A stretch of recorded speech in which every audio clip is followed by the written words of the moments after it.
Le titre de l'exposition, L'art est une fête,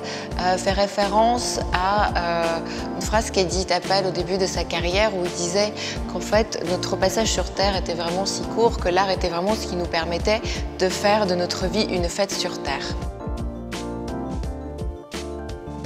L'œuvre d'Appel, qui va se dérouler sur 60 ans, va de l'après-guerre jusqu'en 2006. Donc c'est vraiment une véritable jonction entre les derniers mouvements dits d'avant-garde de l'après-guerre jusqu'à la création contemporaine. Il va tantôt faire vraiment incarner son époque ou alors être plutôt en marge, notamment dans les années 60-70, qui voit la domination de l'art minimal ou de l'art conceptuel, tandis qu'Appel va explorer d'autres voies et revenir vraiment sur le devant de la scène dans les années 80, qui voit vraiment la réémergence de ce style expressionniste et figuratif. Paris est vraiment une ville extrêmement importante pour Karel Appel, qui disait qu'en fait, même s'il a fait sa formation à Amsterdam, c'est finalement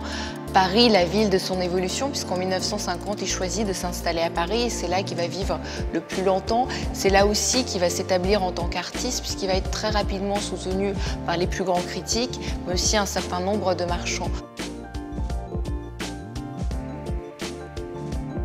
L'origine de cette exposition est une importante donation que le musée a reçue de la fondation Karel Appel d'Amsterdam, qui est une des plus grandes donations que le musée a reçues les 10 dernières années, qui est constituée de 17 peintures et de 4 sculptures qui couvrent l'ensemble de l'œuvre de Karel Appel.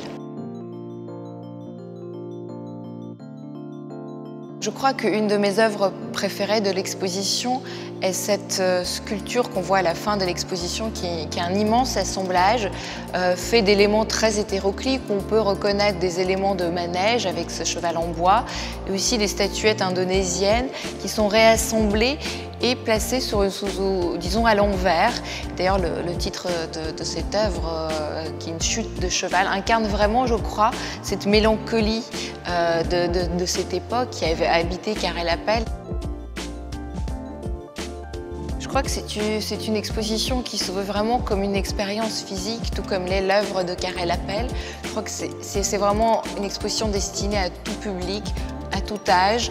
où il n'y a vraiment besoin d'aucun élément de connaissance, puisque c'était le souhait de Karel Appel lui-même qui se méfiait de toute théorie et qui privilégiait plutôt l'expérience physique, l'expérience directe de l'art.